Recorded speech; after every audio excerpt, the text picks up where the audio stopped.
안녕하세요. 저는 현재 결혼을 전제로 5살 위 남자친구와 연애하고 있는 29살 여자입니다. 남자친구는 소개로 만났고 본격적으로 결혼 이야기가 오고 간 지는 얼마 되지 않았어요. 연애한 지는 햇수로 2년 차가 되어 가고요. 결혼 이야기가 오간 지 얼마 되지 않은 만큼 아직 결혼을 위해 따로 진행된 건 없습니다. 양가 부모님께 서로 인사드리기만 했고 상견례나 뭐 이런 것도 아직 안 한 상태고요. 양가 부모님의 반대가 있는 것도 아니고 오히려 응원받으며 잘 만나고 있었습니다. 처음부터 결혼을 결심하게 된 계기도 남자친구가 연애하면서 저한테 잘하는 모습만 봐왔기 때문에 남자친구의 청혼에 응한 것이었어요. 결혼은 현실이라는 말이 막 와닿는 하루입니다. 연애하면서는 정말 좋은 것만 보러 다니고 맛있는 거 먹으러 다니고 했기 때문에 서로의 가치관이 이렇게 다를 것이라고는 상상도 한 적 없습니다. 사실 연애를 막 시작했을 당시에는 남자친구와 결혼까지 할 거라고는 생각도 해본 적 없습니다.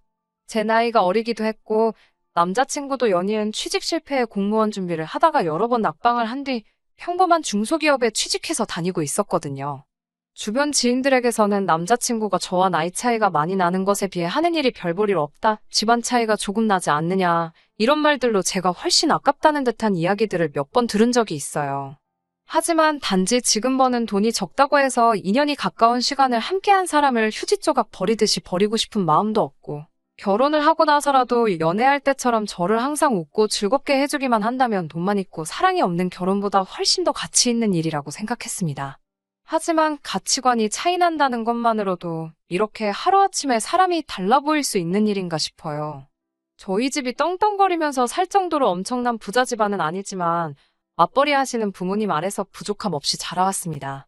저희 어머니 30년간 쉬지 않고 일해오셨고 이제 퇴직을 앞두고 계십니다. 아버지는 몇 년 전에 은퇴하셨고 노후 대비도 다 되어 있는 상황이지만 어머니께서 저 시집가기 전까지는 세상이 어떻게 될지 모른다며 계속 일해오고 계셨어요. 저희 아버지는 7남매 중 막내인데 제가 봐도 대단하다 싶을 정도로 친할머니에게 정성이셨어요. 형제 중에서도 제일 효자였고 제일 성공했습니다. 제가 어릴 때부터 봐온 거지만 친할머니는 장남이 잘 돼야 된다며 지원을 큰아버지에게만 해주셨습니다. 할머니는 전쟁 직후에 할아버지하고 서울로 올라오셔서 자식들 키우면서 안 해본 일이 없다고 들었고 이후에 식당을 시작하게 되고 나서 큰 돈을 벌었다고 들었어요. 지금은 없지만 할머니 이름으로 건물도 몇 개나 있었다고 들었고 그것들은 전부 다 큰아버지들이 사업한다고 이리저리 건드리다가 다 날려먹은 거로 알고 있습니다. 아버지는 할머니 재산으로 뭐 하나 해보신 적 없어요. 아들인데다가 막내라서 고모들과는 다르게 대학까지는 지원을 받으셨지만 엄마 말로는 저 태어나기 전에 두 분이 자리 잡기 전 경제적으로 조금 힘들던 시절이 있었는데 그때부터도 큰아버지 챙기신다고 뭐 하나 제대로 지원받은 적이 없다고 합니다. 그런데 아이러니하게도 할머니 지원을 받은 큰아버지들은 하던 사업이 망해서 지금은 전국으로 뿔뿔이 흩어져 있는 상태고 그나마 착실하게 대학 졸업하고 회사 생활 하시면서 안정적으로 돈을 모은 저희 아버지가 형제 중에서는 가장 잘 풀린 케이스였습니다. 지원받은 거 하나 없으셨으면서도 아버지는 할머니한테 참 잘했어요. 할머니는 그렇게 쌓아두신 재산을 다 날리고서는 서울 변두리에 있는 연립주택에서 전세로 살고 계시고 거주하시는 전셋집도 저희 아버지가 대부분의 돈을 내서 도와드린 거였습니다. 아버지가 잘하는 만큼 엄마도 할머니에게 참 잘하셨어요. 제가 대학교 다니던 시절까지도 주말이면 가끔씩 할머니 집에 온 가족이 찾아가 집 정리도 해드리고 맛있는 것도 사드리고 했으니까요. 엄마도 내내 일하다가 휴일에 그러는 게 쉽지만은 않았을 텐데 불평불만 하나 없었습니다. 저도 철이 들고 나니 엄마가 얼마나 고생하는지 알아서 아버지한테 대든 적도 있어요. 아버지는 은퇴하셨으니 집에 계시는 시간이 많은데 집안일 하나 안 도와주시고 집안일은 일하고 돌아온 엄마의 몫이었고 할머니 집에 가서도 일하는 건 전부 엄마의 일이었습니다. 엄마도 쉬어야 하지 않겠냐며 할머니 집 가는 건 이제 그만하자고 아버지께 대들었지요. 물론 돌아온 말이 좋은 말은 아니었지만 그래도 엄마도 하루하루 나이 들어가시면서 체력적으로 힘에 부처하는 게 제 눈에도 보일 정도였으니까요. 그런데 이제 엄마가 퇴직을 앞두고 있는 와중에 명절날 오랜만에 전부 다 모인 가족들 앞에서 할머니는 이제 나이가 90인데 혼자 지내는 것도 힘들고 요양원에 가기도 싫다는 말씀을 하셨어요. 누가 됐든 좋으니 합가하라는 뜻이었죠. 그러면서 가족회의 비슷한 게 열리게 되었는데 고모들이야 그렇다 쳐도 그동안 할머니 등골을 쪽쪽 빨아먹으며 재산 전부 다 나눠서 날려먹은 큰아버지들이 하시는 말이 너희가 제일 잘 살고 어머니랑 가장 가까이 살고 있으니 너희가 모셨으면 좋겠다는 말을 하더라고요. 거기에 제가 결혼하는 것까지 얹어서 제가 시집을 가게 되면 제가 쓰던 방이 비게 되니 방도 남지 않느냐고 할머니 지금 살고 계시는 집 전세금을 빼면 전부 다 저희 집에 줄 터이니 그렇게 하라는 말도 안 되는 말을 하더라고요. 전세금도 오히려 고모들보다 보태지도 않으신 분들이 뭐 엄청난 거 포기하는 거 마냥 생색을 내고 있으니 제가 들어도 참 어이가 없더라고요. 아무리 제가 온 집안 통틀어 막내나 마찬가지였지만 말 한마디 하지 않을 수가 없었습니다. 그게 무슨 말도 안 되는 소리냐고 친척들 앞에서 따졌어요.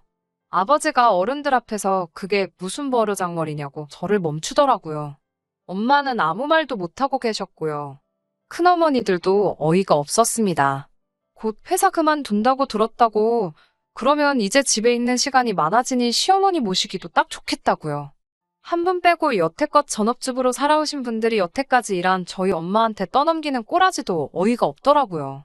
아무리 전부 다 날려먹었다지만 여태까지 할머니가 모아놓은 재산으로 여유롭게 지내시던 분들이 이제 갱년기가 와서 슬슬 이리저리 아픈 곳 생기는 저희 엄마한테 이제 일 안 하니까 모시면 참 좋겠다고 하는 말도 어이가 없었고요. 그날 결론이 난 일은 아니고 좀 더 이야기해볼 일이라고 흐지부지 되기는 했지만 누가 봐도 우리 엄마가 독박 쓰게 될 거라는 건 불보듯 뻔한 이야기였습니다. 아버지 말 맞다나 어른들 일에 제가 끼어드는 게 주제넘은 일일 수도 있지만 이대로 평생 우리 엄마 혼자만 다 떠안는 꼴 보기 싫어서 나중에 엄마만 따로 해서 제가 한마디 했어요. 엄마도 이제 다른 사람들처럼 노후자금 쓰면서 편하게 지낼 때인데 엄마도 몸성한 곳 별로 없는데 이제 와서 할머니 모시면서 시집살이 하는 거 보고 싶지 않다고. 그거 보면 내가 시집 가서도 마음 아프지 않겠냐고요. 할머니한테 받은 거 하나도 없다면서 할머니가 애지중지하던 장남인 큰아버지도 있고 할머니 재산 가지고 사업하다 날려먹고 나서 전부 지방으로 도망가 놓고 돈 떨어져 개털된 할머니 거들떠도 안 보고 지내는 다른 며느리들 있는데 왜 엄마만 혼자서 독박을 써야 하냐고. 그리고 그날도 별것도 아닌 것처럼 엄마한테 떠넘기려는 큰엄마들 못 봤냐고요. 그럴 바에야 요즘 황혼이혼이 유행이라던데 엄마도 차라리 아빠랑 이혼하고 엄마의 삶을 살았으면 좋겠다고. 이건 아무리 생각해도 아닌 것 같다고 제 생각을 솔직하게 말했어요. 엄마는 대번에 네 아빠랑 살아온 세월이 몇 년인데 그런 것 가지고 이제 와서 이혼이라니 무슨 말도 안 되는 소리를 하냐며 저를 나무랐어요. 꼭 모시지 않더라도 다른 방법이 있을 수도 있으니 아빠랑 상의하면서 알아보고 있다고. 할머니 전세금에 형제들 십시일반해서 우리 집 근처에 방 하나 얻어드리는 것도 생각하고 있고. 할머니 나이가 이제 90인데 이런 말 하면 안 되지만 얼마나 더 사시겠냐고. 오죽 외로우시면 저러시겠냐고. 아직 은퇴 안 했다 생각하고 몇 년만 더 고생하는 것은 일도 아니라고 하셨어요.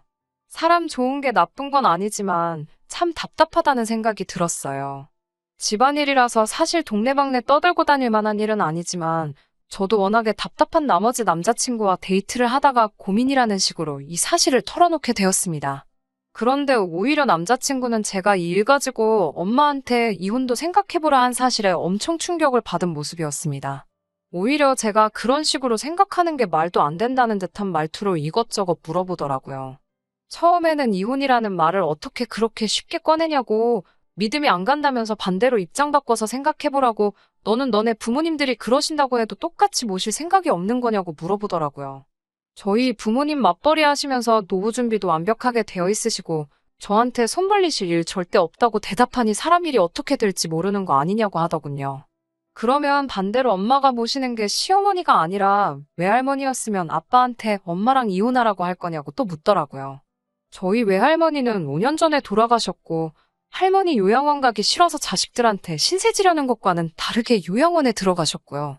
요양원 계실 때도 저도 엄마 따라 몇 번 다녀와 봤는데 뉴스 같은 데서 나오는 것과는 다르게 괜찮았거든요. 꼬치꼬치 묻는 질문들에 전부 대답을 하기는 했지만 기분이 조금 그랬어요.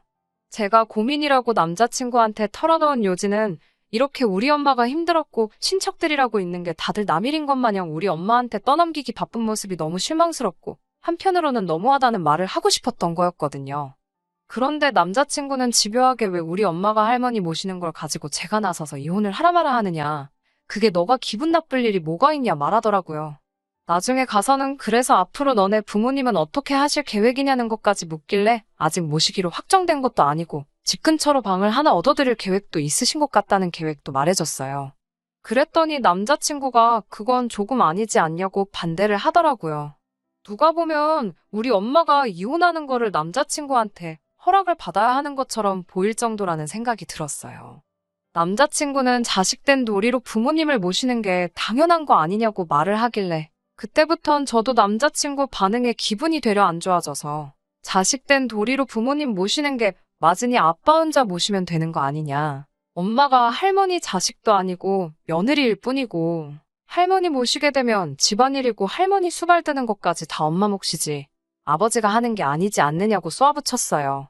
그 말을 듣더니 남자친구가 그건 아닌데 라고 말하며 참 걱정이 된다고 하더라고요. 자꾸 자식된 돌이 운운하면서 오히려 저희 친척들 편을 드는 것 같은 모습에 이 사람이 지금 왜 이러나 싶더니 남자친구가 그러는 이유는 따로 있더라고요. 그러면서 구구절절 자기 어머니 이야기를 꺼내더라고요. 남자친구와 결혼 이야기가 오고 가는 중이었으니 저한테는 예비 시어머니 되실 분이지요. 아무튼 본인 어머니가 어떤 삶을 살아왔고 얼마나 힘들었는지 주절주절 말을 꺼내기 시작했어요.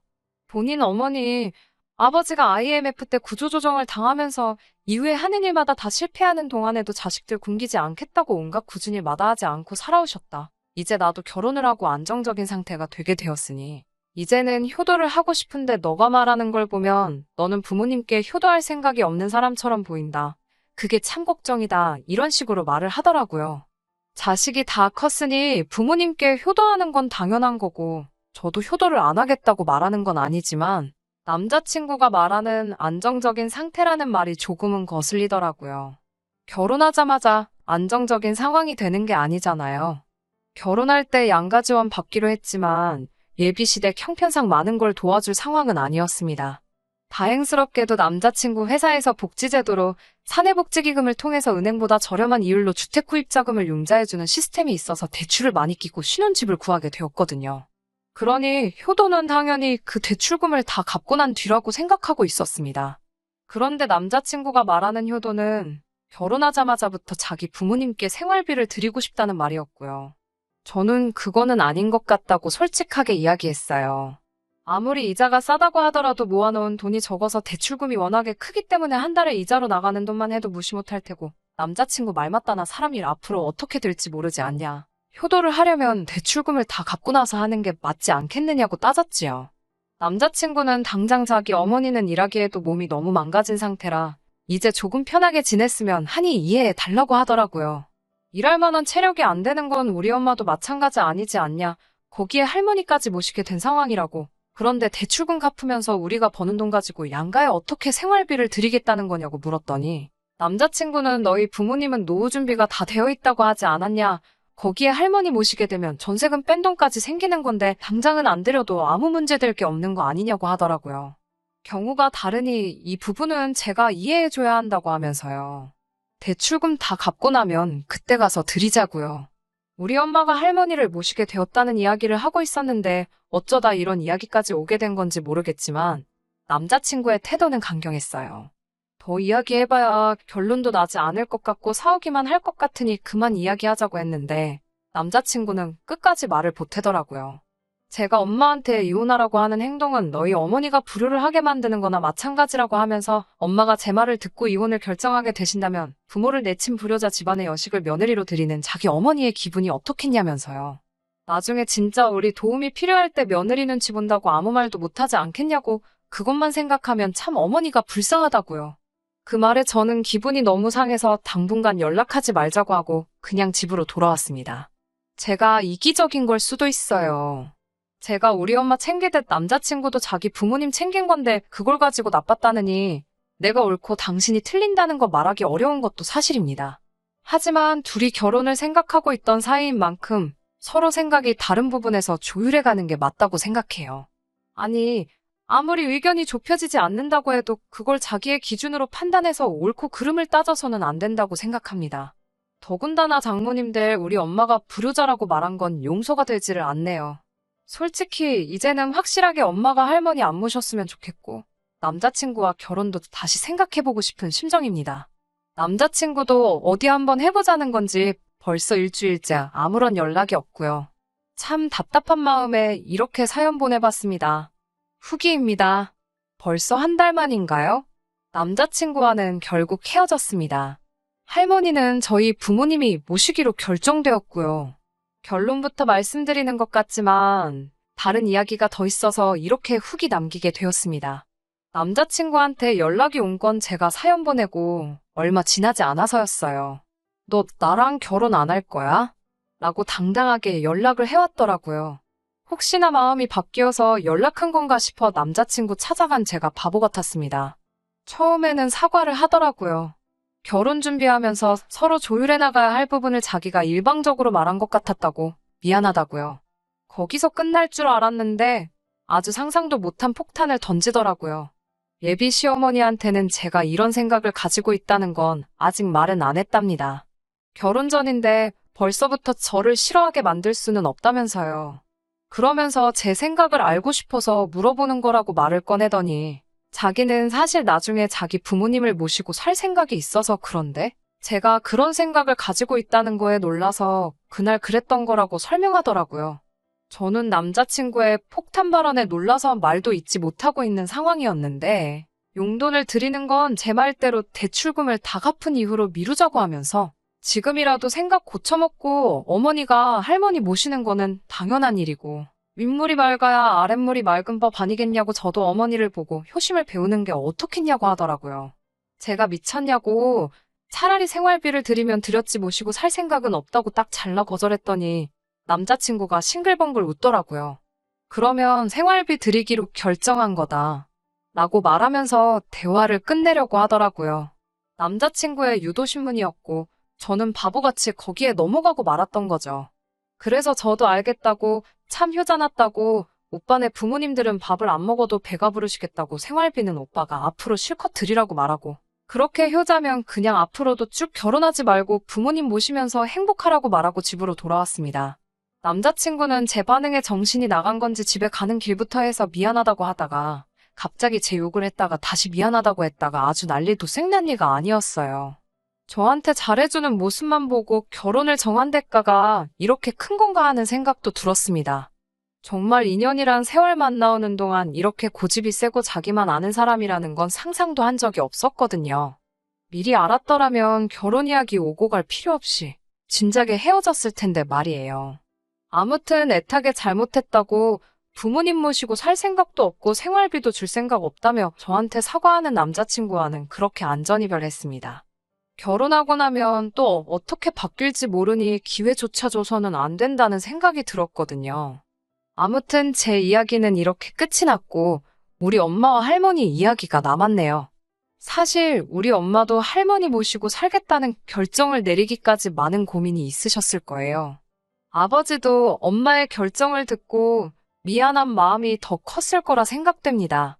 아무튼 친척들에게 전부 다 연락을 돌려서 최종적으로는 할머니를 모시고 살기로 했으니 생활비조로 얼마씩은 매달 보내줬으면 한다는 통보를 했고 할머니 집 전세금 뺀 돈과 부모님 돈을 합쳐서 제가 다니는 회사 근처에 오피스텔을 하나 얻어주고 제가 독립하는 쪽으로 이야기가 진행되었어요. 그런데 할머니도 생각한 것보다 고단수셨더라고요. 할머니도 다 생각이 있으셨던 거예요.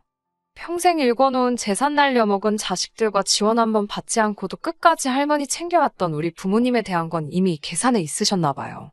그래도 자식이라고 뿔뿔이 흩어져서 제대로 자리도 잡지 못하고 사는 거 마지막에는 신세지고 싶은 게 아니라 도와주고 싶었던 마음이 크셨나 봐요. 사실 할머니가 큰아버지들 때문에 개털이 되기는 했지만 그 와중에도 마지막을 위해 숨겨둔 건물이 하나 있으셨던 거예요. 마음 같아서는 당장 저희 부모님한테 물려주고 싶었지만 그렇게 했다가는 자식들끼리 분란이 일어날 거라는 생각에 마지막에 자기를 모신다고 하는 자식에게 남은 재산을 전부 물려주실 계획이셨던 거예요. 그리고 자기를 나서서 모시겠다고 할 사람은 우리 부모님이 유일할 거라는 것도 알고 계셨고요. 할머니는 모시기로 결정했다는 말을 들으시자마자 우리 부모님, 특히 엄마한테 정말 고맙다고 말을 해주셨어요. 그리고 저희 집에 들어가 살 생각 없고 요양원을 들어갈 생각이라고 말씀하시더라고요. 애초부터 같이 살 생각은 없으셨던 거예요. 그 와중에도 엄마는 요양원 들어가실 필요 없다고 이미 어머님 모시고 살려고 결심했고 저도 결혼은 뒤집어졌지만 독립시킬 계획이니 셋이서 오손도손 살자고 하셨고 할머니는 자식 농사 말아먹은 줄 알았는데 한 놈은 성공했고 이런 며느리까지 얻었으니 죽어도 여한이 없다고 여태까지 몰라줘서 미안하다고 고맙다고 하셨다가 사과하셨다가 난리도 아니었어요. 아무튼 이렇게 훈훈하게 할머니 사건은 끝나게 되었습니다. 하마터면 결혼까지 할 뻔했던 남자친구 말이 생각이 나네요. 이런 우리 엄마를 보고 불륜이라고 했던 게요. 결과적으로는 할머니 때문에 잘못된 결혼할 뻔한 걸 모르게 되었고 엄마도 여태까지 고생한 거 인정받고 정당한 대가를 받게 되었으니 참 좋게 끝난 것 같아요. 할머니 살아계시는 동안에 저도 다시 제대로 된 좋은 사람 만나서 결혼하는 모습 보여드리고 싶네요. 끝까지 들어주셔서 감사합니다. 오늘의 사연은 여기까지입니다. 구독과 좋아요, 알람 설정 부탁드리고 더 좋은 사연으로 다시 찾아뵙겠습니다. 감사합니다.